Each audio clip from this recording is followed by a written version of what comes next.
Berawal kena tilang, berakhir cinta. Wanita di Makassar bagikan kisah asmaranya dengan seorang polisi. Romansa unik dan tak disangka dialami wanita asal Makassar yang jatuh hati dengan seorang polisi. Kisahnya menjadi viral di media sosial. Pertemuan keduanya terbilang cukup dramatis lantaran kekasih wanita tersebut adalah petugas polisi yang dulu menilangnya ketika sedang mengendarai sepeda motor.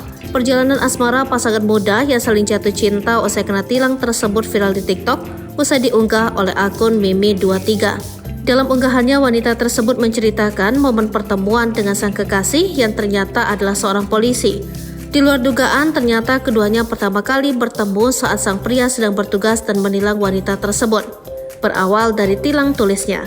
Tampak dalam video tersebut, sang pria sedang mengenakan seragam polisi bersama sejumlah rekan. Sementara sang wanita mengendarai sepeda motor dengan mengenakan seragam SMA bersama satu temannya.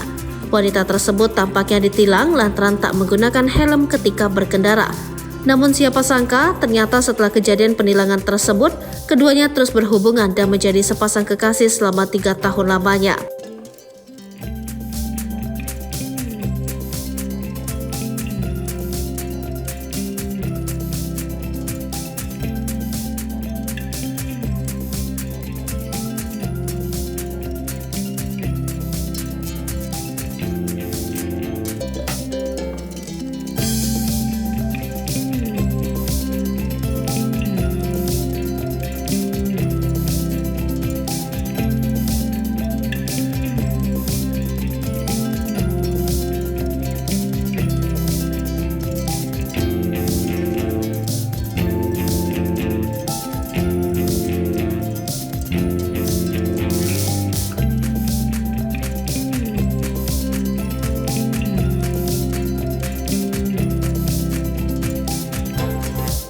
Download Tribun X sekarang, menghadirkan lokal menjadi Indonesia.